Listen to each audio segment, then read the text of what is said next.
Hello বন্ধুরা, প্রতি রবিবারের মতন এ রবিবারও ঠিক রাত 8টায় একটা নতুন রেসিপি নিয়ে চলে এসেছি। অনেক তো হলো চিকেন খাওয়া, একটু মাটনের দিকে যাই। তো আজকে আমি বানিয়ে কচি পাঁঠার মাংস, যাকে কিনা বলে একদম বাঙালিয়ানা। তো চলুন দেরি না করে আজকে দেখে নিই রেসিপিটা। আমি আগে মাটনটাকে ভালো মতন সেদ্ধ করে নিয়েছি, 2টো সিটি দিয়ে নিয়েছি। দেখুন 2টো সিটি দেওয়ার পরে একটু সামান্য নুন দিয়ে সিটি দিয়ে নেবেন।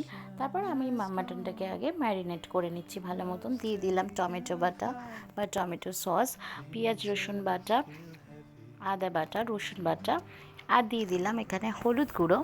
এটা সম্পূর্ণ আপনারা আপনাদের ইচ্ছে অনুযায়ী আর আন্দাজ অনুযায়ী দেবেন। দিয়ে দিলাম জিরে আর ধনের গুঁড়ো, দিয়ে দিলাম কাশ্মীরি লঙ্কা, আর দিয়ে দিলাম লাল মির্চ,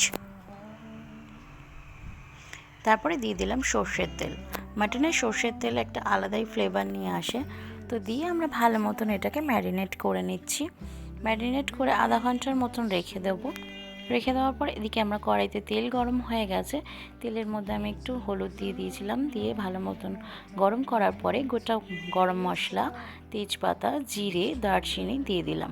দিয়ে ফোড়নটা ভালো মতো নেড়ে নেওয়ার পরে দিয়ে দিলাম গোটা কয়েকটা রসুনটাকে ভালো মতন ভেজে নিয়ে দিয়ে দিচ্ছি আমি এখানে মাটনগুলো, যেটা আমরা ম্যারিনেট করে রেখেছিলাম।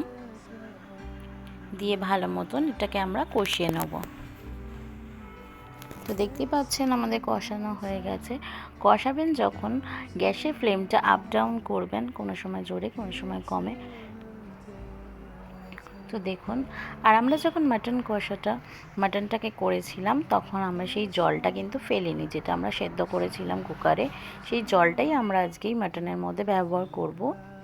তো দেখুন কষানো আমাদের অলরেডি হয়ে গেছে। একটু সামান্য আর জিরের গুঁড়ো আর ধনের গুঁড়ো একটু দিয়ে নিলাম, দিয়ে ওই জলটাই আমরা এর মধ্যে দিয়ে দিচ্ছি। একদম কষা কষা করব না, একটু ঝোলের মধ্যে রাখবো। আজকে একটু ইচ্ছা হলো পাতলা ঝোলের মাংস খাবো, তো তার জন্য ওই জলটা দিয়ে দিলাম। আমরা যতটুকু জল আমরা রেখেছিলাম কুকারে দিয়ে করেছিলাম, সেই সমস্ত জলটা দিয়ে দিলাম। দেওয়ার পরে সেদ্ধ করে নিয়েছিলাম আলুগুলো, একটু হালকা ভেজে নিয়েছিলাম, দিয়ে দিলাম আলুগুলো। ফুটে উঠলে দিয়ে দিলাম বেরেস্তা বা পেঁয়াজ ভাজাগুলো। এরপরে দিয়ে দিচ্ছি শাহি গরম মশলা, মিট মশলা।